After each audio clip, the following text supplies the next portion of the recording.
They promised us safety. They promised that nothing could escape. But they forgot to check the one place that mattered. That single oversight didn't just break a rule, it shattered the myth of the SCP Foundation's invincibility. For decades, we believed the O5 Council was omniscient. We were wrong.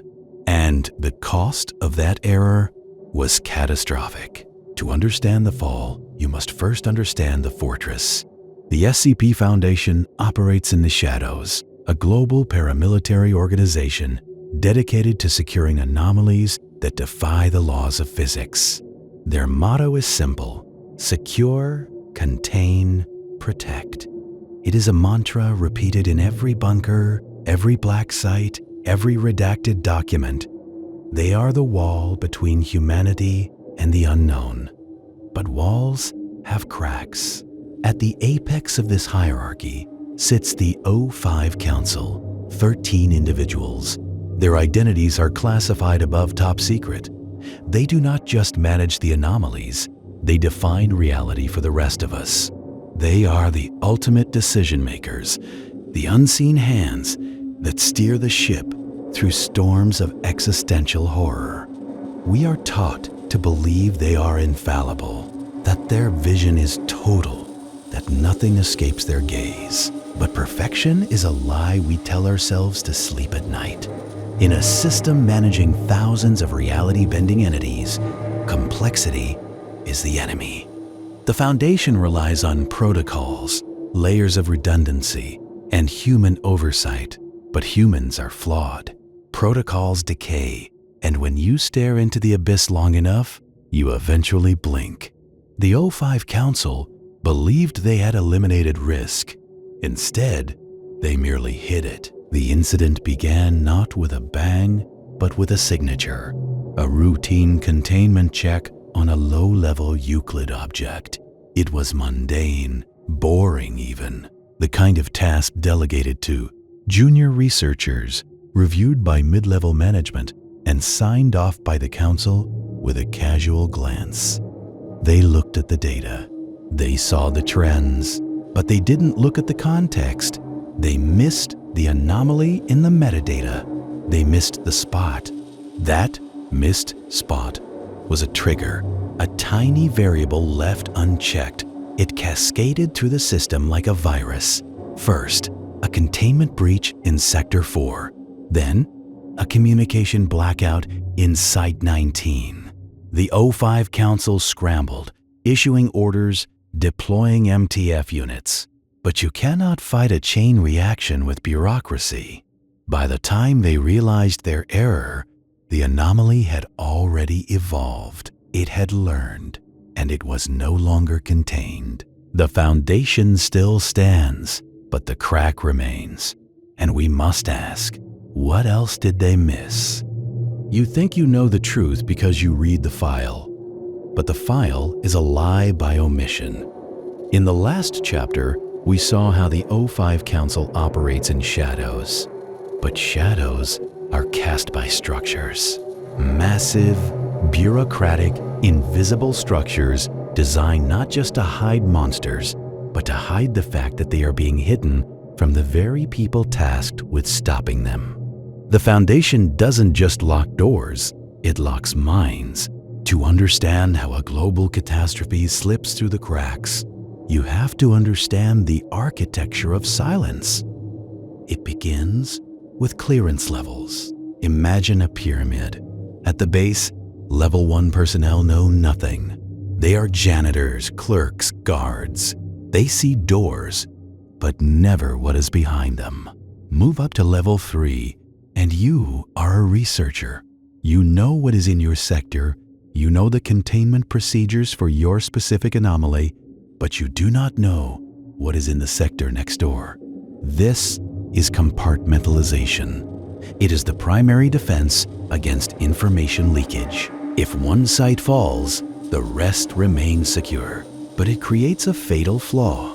No single person, except perhaps the O5 Council, sees the whole picture. Consider the site director. They are the kings of their own little domains. They have authority over hundreds of staff and dozens of anomalies, but their authority is bounded by walls they cannot cross. A director at Site-19 knows nothing about the rituals performed at Site-17. This siloed information prevents a holistic view of threats. Anomalies are not static, they interact. A meme from one dimension might weaken the containment of a physical entity in another. But because the researchers studying the meme and the researchers containing the entity never speak, never share data, the connection is missed. The left hand does not know the right hand is holding a grenade.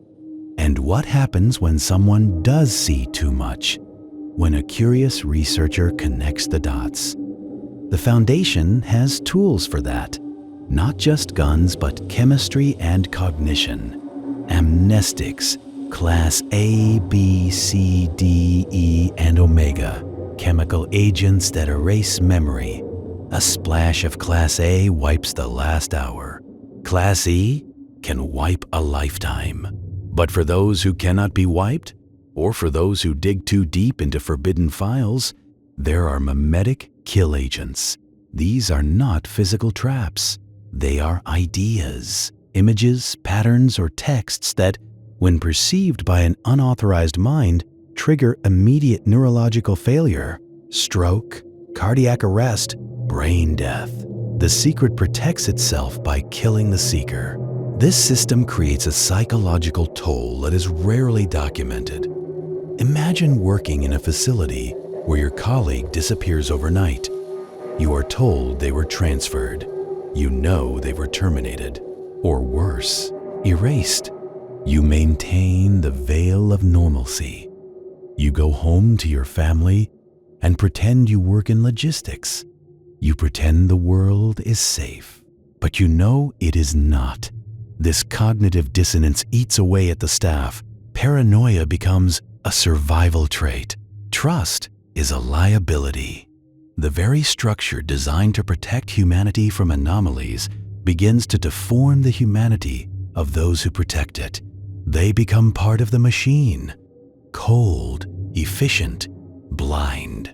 So, when we ask how the O5 Council missed a spot, we are not asking about a simple oversight. We are asking about a systemic failure built into the foundation of the foundation. The bureaucracy is so complex, so fragmented, that signals get lost in the noise. A warning from a low-level researcher in Sector 4 might be dismissed as hysteria because it contradicts the established dogma of Sector 7. The mimetic shields that protect the secrets also blind the overseers. They create echo chambers where only confirmed truths are allowed to exist. And in a world of anomalies, confirmed truth is a dangerous illusion. The architecture of secrecy is strong, but it is rigid. And rigid structures break under pressure.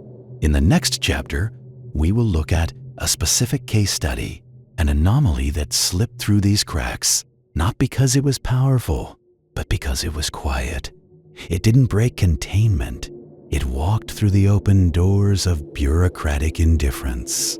We will examine the incident report that was never filed and the personnel who vanished, not because of a kill agent, but because they asked the wrong question at the wrong time. The veil is thinning, and what lies beneath is not just monsters, but mistakes, human mistakes, amplified by absolute power. It sat in a cardboard box for 3 weeks. No alarms, no breaches, just a quiet, unassuming object labeled safe. But the O5 Council didn't see the pattern emerging in the static. They saw paperwork, and that blindness nearly ended the world. Let's talk about SCP-7942. When it first arrived at Site-19, the initial containment team was bored. That's the dangerous part. Boredom breeds complacency. The object, a vintage 1920s radio set, was recovered from an estate sale in Vermont. The previous owner had died of natural causes. No anomalous deaths, No reality bending. Just an old radio that occasionally picked up stations that didn't exist. The review board classified it as safe, standard procedure, lock it in a locker, check it once a month. Done. Why safe? Because the anomaly seemed passive. It didn't attack. It didn't spread. It just played music. The initial logs describe it as aesthetic rather than hazardous. Dr. Aristorn, the lead researcher, noted in his first report that the radio emitted a low-level hum that induced mild relaxation in staff. He called it a beneficial side effect. He recommended it for break rooms. This is the first red flag. When an anomaly makes you feel good, it's already manipulation. They saw a stress relief tool, but here is where the data gets messy. If you look at the containment logs from week 2, you'll see tiny discrepancies. The radio was turned off, yet power consumption spiked. The hum changed frequency. Staff reported hearing their names whispered in the static. These were dismissed as auditory pareidolia, the brain finding patterns in noise. Statistical noise. The board argued that stress levels were high due to a recent heater breach in Sector 4. They assumed the staff was just jumpy. They attributed the anomalies to human error, not object behavior. The critical oversight wasn't in what the radio did, it was in what it didn't do. It never repeated a broadcast. Every second of audio was unique, complex, algorithmically impossible for a 1920s vacuum tube system. But because the content was just jazz and old newsreels, no one analyzed the signal structure.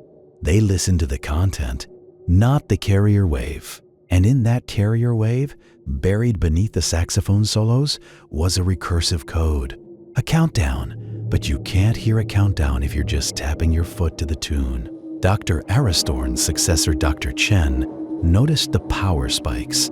She requested a reclassification to Euclid. Her request was denied. The reasoning? Lack of hostile intent.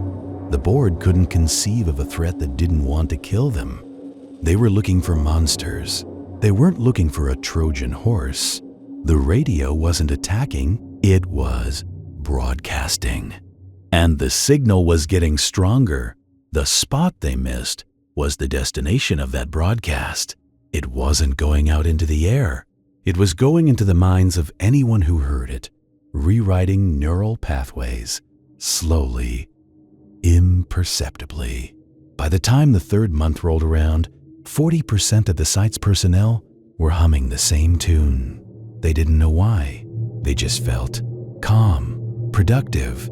The anomaly had integrated itself into the culture of the site. It wasn't contained in a locker anymore. It was contained in their heads. And the O5 Council, they were receiving reports of increased efficiency. They praised Site 19 for its morale. They didn't realize that the morale was a hive mind. The radio had stopped being an object. It had become the environment. And the lock on the locker? It was just for show. If the last chapter proved the containment protocols were flawless, why did the censors start lying? You'd think a foundation built on absolute control would listen when the walls start breathing. But silence, it turns out, is a choice. Before the alarms ever reached the top floors, they were already echoing through the mid-level labs. Researchers noticed the flickers first, the slight temperature drops, the logs that didn't quite match reality. They whispered about it in break rooms, drafted cautious reports, and then did nothing. Not out of malice, out of habit. The system was designed to filter noise, not amplify it. Look at the raw data from Sector 4's early containment trials. At first glance, it's just static, minor power fluctuations, a half-second delay in automated door cycles, anomalous acoustic readings that spike exactly when the primary subject goes dormant. Junior analysts flagged these irregularities. They ran the diagnostics twice, then 3 times. Every time, the results came back within acceptable parameters. But acceptable doesn't mean normal. It just means the threshold for panic hadn't been crossed yet. The logs were stamped, archived, and quietly forgotten. Inside those archived files, you'll find handwritten marginalia from people who actually touched the machinery. Notes like, "Pattern suggests conscious interference," or "Containment field degrading at subatomic levels." These weren't the ramblings of conspiracy theorists. They were seasoned researchers documenting slow-motion decay. But bureaucracy moves at the speed of paperwork. A concern raised in a Tuesday memo becomes a routing slip by Wednesday and a pending review by Friday. The chain of command wasn't broken. It was just too long. And by the time it reached anyone with authority, the urgency had been sanded down into administrative routine.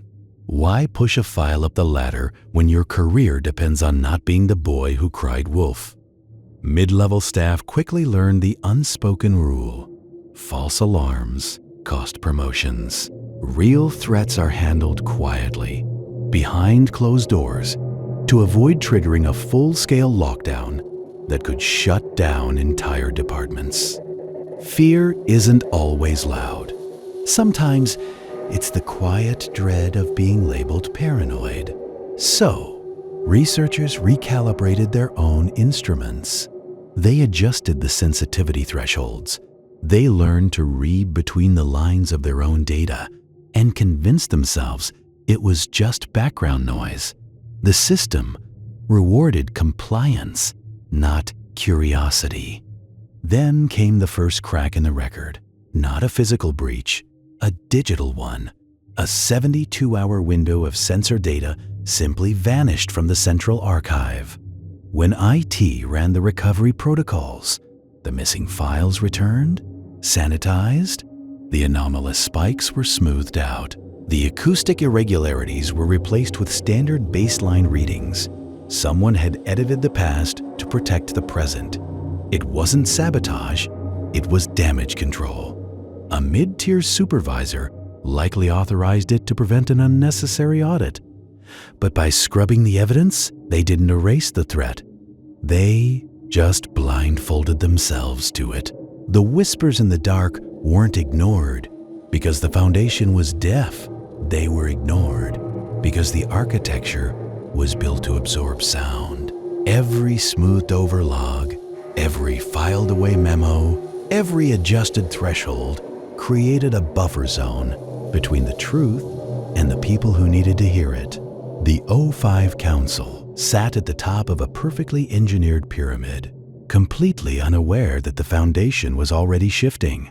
And when you're trained to only look for earthquakes, you never notice the slow, quiet sinking. While the anomaly grew in the shadows, the 13 most powerful people in the foundation were looking everywhere else. They weren't negligent, they were distracted. And that distraction cost them everything. To understand the catastrophe, we have to look at the calendar. The month the breach began wasn't quiet. It was chaotic.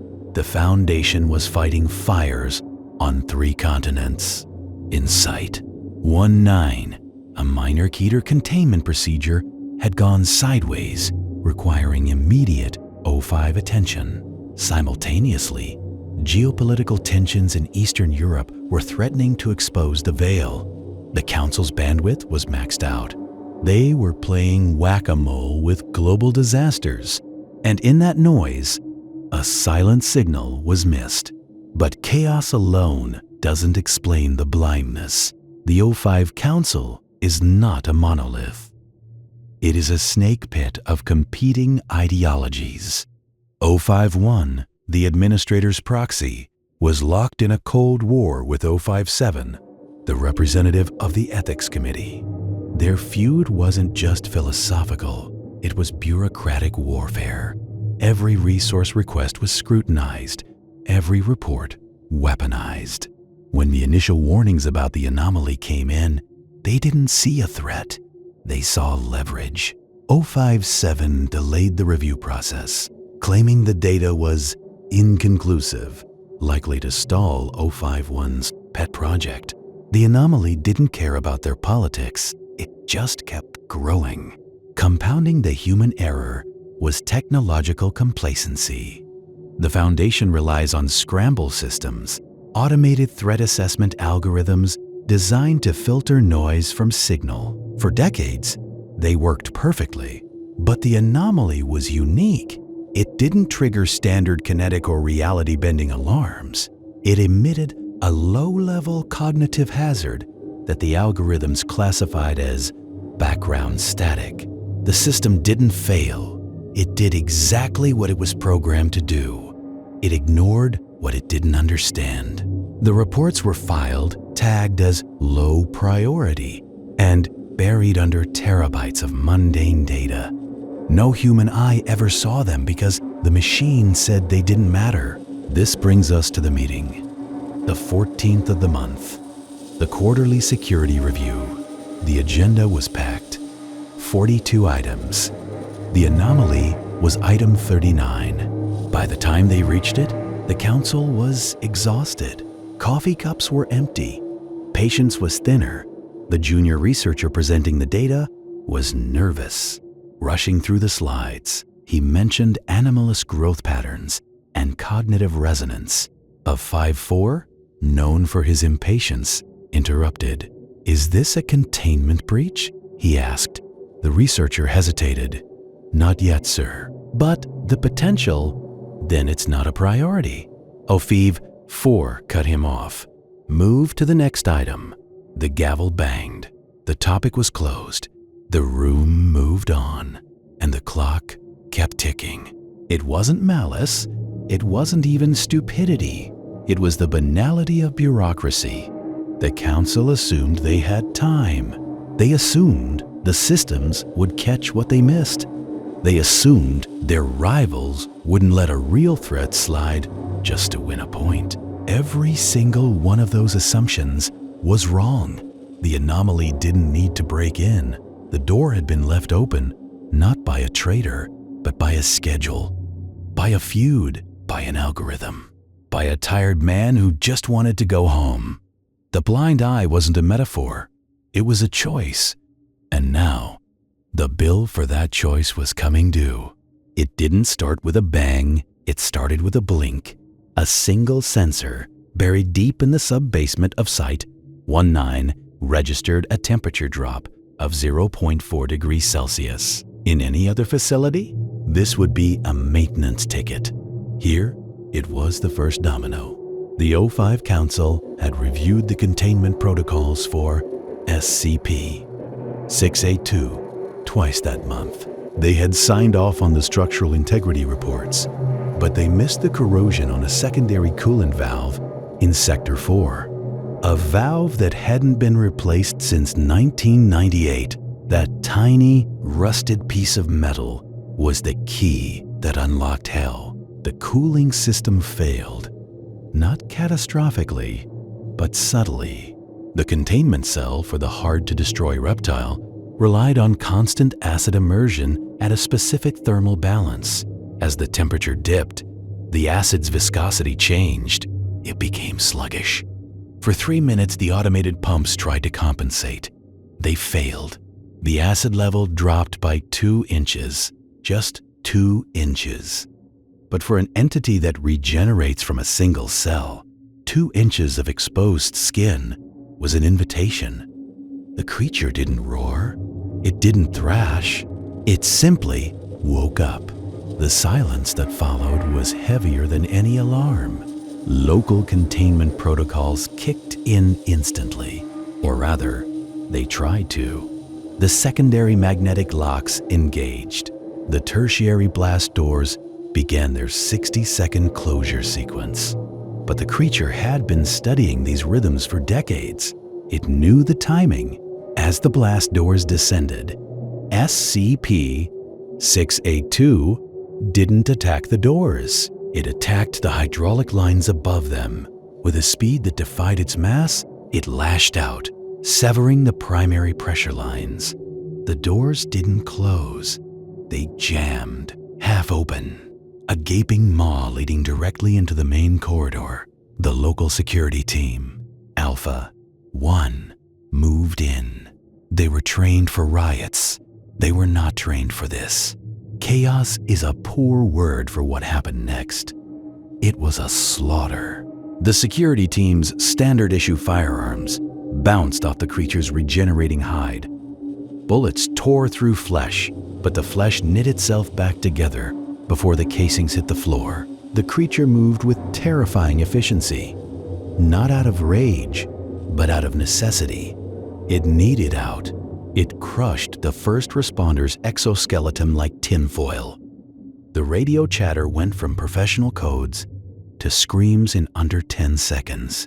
Code Black was declared, but there was no one left to hear it in Sector 4. The local network, overwhelmed by the sudden surge of biometric death alerts, began to lag. While Site 19 burned, Site Command remained blind. The communication delay wasn't human error. It was systemic. The Foundation's internal network, designed to handle petabytes of anomalous data, choked on the sheer volume of simultaneous containment failures. Sensors in adjacent sectors began to fail as the creature's presence warped local reality. The data stream became corrupted. On the screens in Central Command, the status of Site 19 didn't turn red. It turned gray. Signal lost. The O5 Council was in a meeting. They were discussing budget allocations for next quarter's research grants. They watched the screen flicker. They assumed it was a glitch, a temporary outage. They waited for the backup systems to kick in. They waited too long. By the time the emergency backup generators restored the video feed, the creature was no longer in Sector 4. It was in the ventilation shafts. It was in the walls. The breach had cascaded from a single rusted valve to a total site compromise in less than 12 minutes. The secondary containment layers, designed to isolate sectors, had been bypassed by the creature's ability to secrete corrosive enzymes that melted through standard steel. The tertiary layer, the nuclear self-destruct option, was locked behind a biometric scanner that required 2 Level 5 personnel. Both were dead. The Foundation had built a fortress, but they had forgotten that fortresses have cracks. And now, the crack had become a canyon. The horror of the Cascade effect isn't just the destruction, it's the realization of fragility. The Foundation prides itself on control, on order. But order is an illusion maintained by constant vigilance. When that vigilance slips, even for a second, even for a millimeter, the chaos waiting in the dark rushes in. The O5 Council finally stood up. The meeting was over. The budget discussion was irrelevant. Now, they faced the nightmare they had inadvertently. The question wasn't how to contain the creature anymore. The question was, how much of the world would they have to sacrifice to put it back in the box? The cascade had begun, and it was far from over. The alarms didn't scream. They whispered, a low digital hum that vibrated through the floorboards of Site 01, signaling not a breach, but an erasure. For the first time in centuries, the O5 Council wasn't watching a monitor. They were staring into the abyss, and the abyss had already logged them out. It began as a routine anomaly report from Sector 4, a minor containment fluctuation, the kind that happens daily across the Foundation's global network. But when OFIV 7 requested a status update, the server returned a null value, not an error code, not a denial of access, just nothing. The digital footprint of SCP had vanished, and with it, the safety protocols that kept reality stitched together. The emergency session was convened within 3 minutes. No pleasantries, no roll call. The 13 most powerful individuals in the paranormal world materialized in the secure virtual chamber, their avatars flickering with the strain of encrypted connections. 051, the administrator's shadow, demanded answers, but the head of containment, 054, was silent. His feed was live, but his eyes were wide, fixed on something off-screen, something that shouldn't have been there. "It's not in containment," 054 finally said, his voice trembling, a sound never before recorded in the archives. "It's not in the database. It's not in the building." The room erupted, not in shouting, but in a chaotic flurry of data streams. Members frantically queried their local sites. London reported stable, Tokyo reported stable, but New York reported a temporal displacement event. The entity hadn't escaped. It had rewritten the local history of the site so that it had never been contained in the first place. Panic is a foreign concept to the O5. They are trained to suppress emotion, to view human life as a resource. But as the minutes ticked by, the facade cracked. 059 accused 054 of negligence. OVIV 11 suggested an immediate memory wipe of the entire eastern seaboard. The debate wasn't about saving lives, it was about saving face. They realized, with dawning horror, that their standard protocols, lockdown, amnestics, tactical response, were useless against an enemy that could edit the past. The turning point came when the lights in the physical conference room flickered. Not a power surge, a presence. The air grew cold, smelling of ozone and old blood. 051 stood up, his avatar dissolving into static. "Enough," he commanded. The bickering ceased. The fear remained, but it was now focused, sharpened into a weapon. They had made a mistake. They had assumed they were the players. Now, they knew they were the pieces. The decision was made in silence. No vote, no debate. 051 authorized protocol, Omega Black. This was not a containment action. It was a sterilization. He reached for the direct line to Mobile Task Force Alpha. 1. Red right hand. These were not soldiers. They were cleaners. Their mandate was simple. If it cannot be contained, it must be unmade. Every witness, every researcher, every trace of the anomaly was to be excised from existence. As the order was transmitted, the screens in the chamber went black, one by one. Not a crash, a shutdown. The O5 Council sat in the dark, listening to the hum of their own breathing. They had deployed their ultimate solution, but as the silence stretched on, a new question emerged, one that would haunt them until the end of time. If Alpha 1 failed, who was left to clean up the mess? The breach wasn't just a leak, it was a hemorrhage. And when the foundation bleeds, it doesn't bandage the wound, it cauterizes it with fire, with lies, with everything it has left. By the time Site 19's containment protocols shifted from secure to contain at all costs, the anomaly had already rewritten 3 sectors of local space-time. The O5 Council didn't hesitate. They authorized Protocol Theta 9, a euphemism for total atomic sterilization. But nukes are blunt instruments, and this threat was surgical. So they layered it: reality anchors, mimetic kill agents, and finally, the warhead. The goal wasn't just to kill the entity, it was to erase the stage it stood on. But you can't just drop a sun on a secret. There were people inside. 312 staff members, researchers, security, janitors. They weren't evacuated. They were designated as acceptable collateral. Their final orders weren't to run.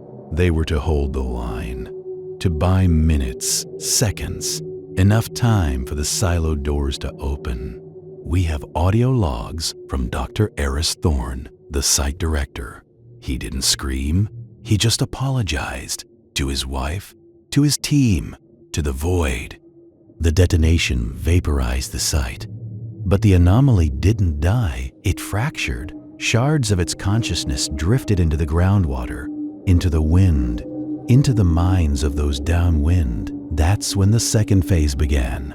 The cleanup, not of debris, of memory. Mobile Task Force Epsilon 1-1, nine-tailed fox, didn't bring shovels. They brought aerosolized Class A amnestics. They sprayed entire towns, schools, hospitals, gas stations. People woke up with headaches and missing hours. They called it a gas leak, a mass hallucination. The Foundation called it Tuesday. The ethical cost? Incalculable. We traded 300 lives for a containment statistic. We violated the minds of 10,000 civilians to keep them safe from a truth they couldn't handle. Is that protection, or is it the ultimate betrayal? The Foundation argues that normalcy is worth any price. But when you burn the world to save it, what's left to save? The ash doesn't care about your ethics.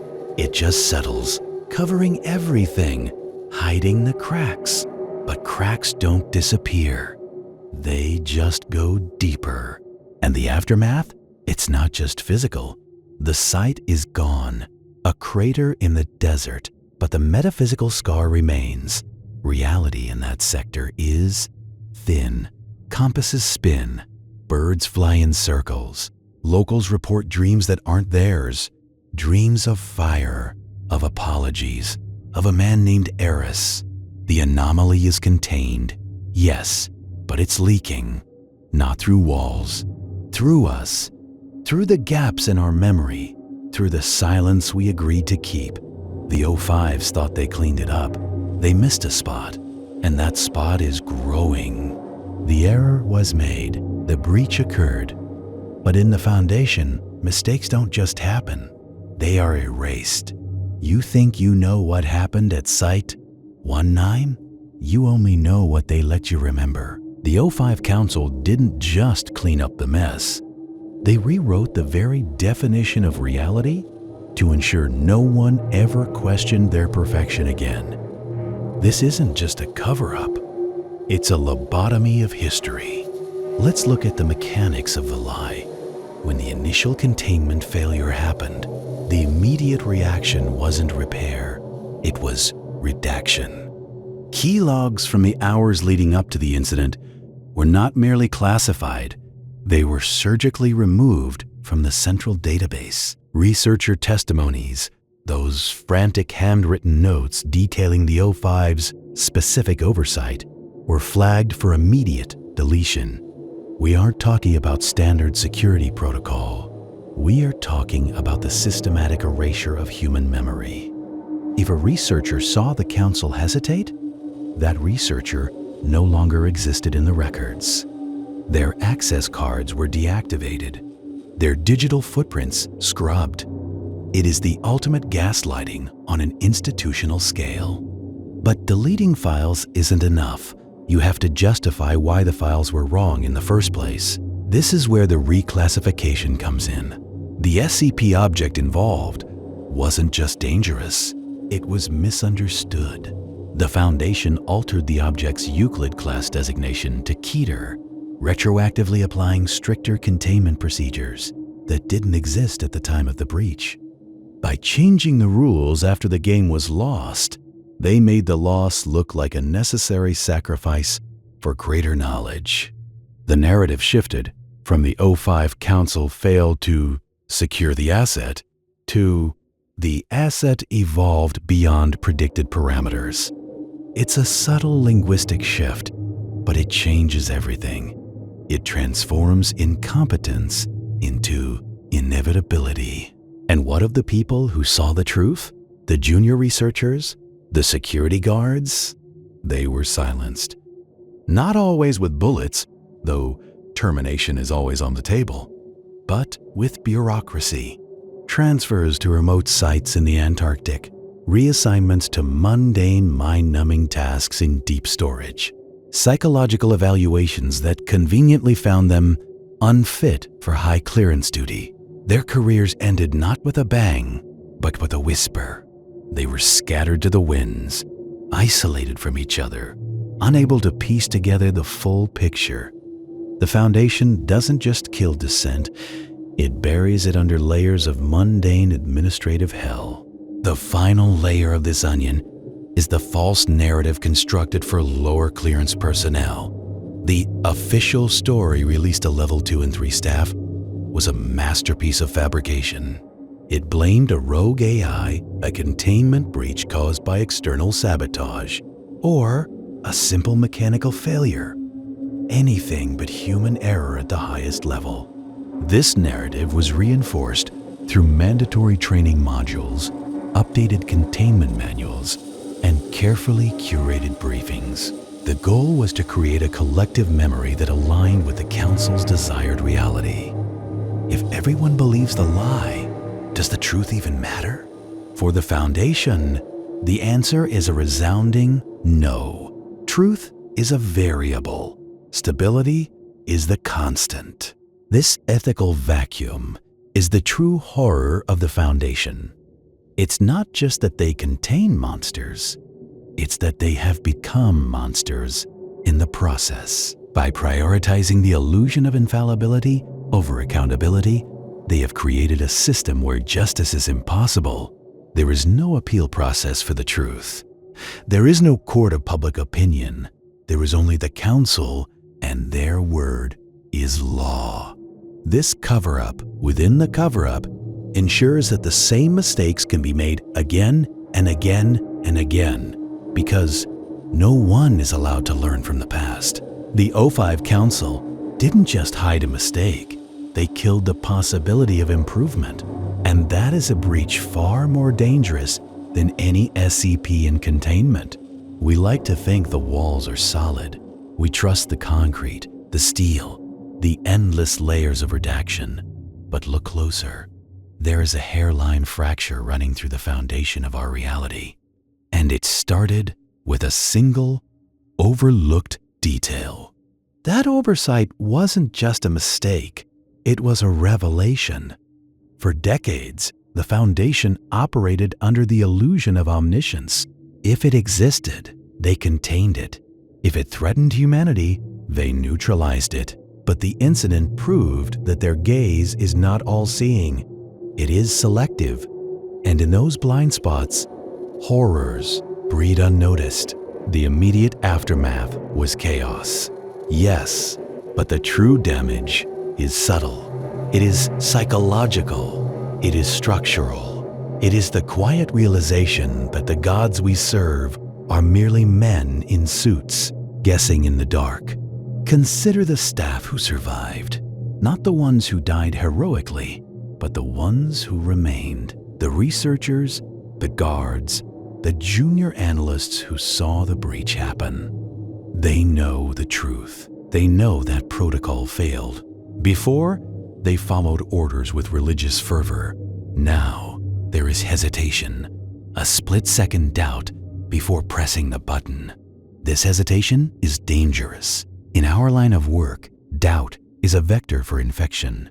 The Foundation has noticed this decay in morale.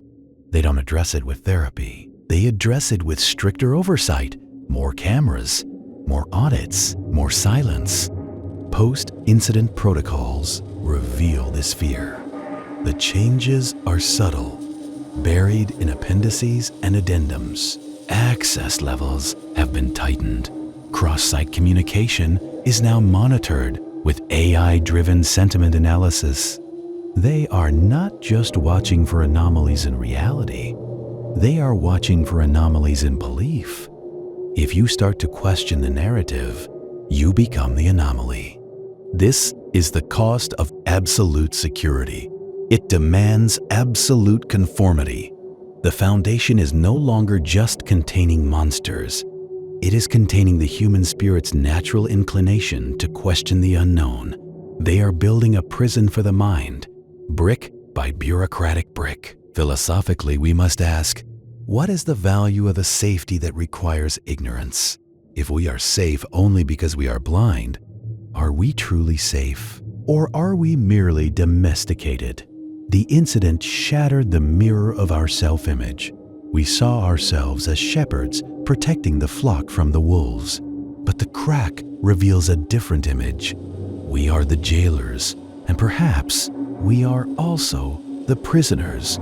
The O5 Council sits at the top of this pyramid, but even they cannot see every shadow. They are not gods.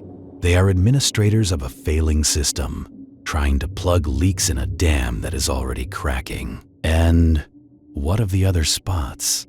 The ones they missed? If they missed this one, how many others are out there? Breaches that haven't happened yet, but are inevitable. Anomalies that are not contained, but sleeping. Waiting. The Foundation's greatest enemy is not the monster in the box. It is the arrogance that assumes the box is locked. Every day, thousands of agents go to work believing they hold the line. But the line is an illusion. It is a map drawn on water. The incident taught us that control is a fragile construct. It exists only as long as we agree to believe in it. So, where does this leave us? With a choice. We can continue to serve the institution, ignoring the cracks, pretending the mirror is whole, or we can acknowledge the fragility. We can accept that the Foundation is flawed, human, and fallible. This acceptance is not weakness. It is the first step toward true vigilance. We must watch the watchers. We must question the protocols. We must remember that the dark is not just outside the walls. It is within the structure itself. The O5 missed a spot, and because they did, we now know nothing is truly secure. Nothing is truly known. And that is the most terrifying anomaly of all.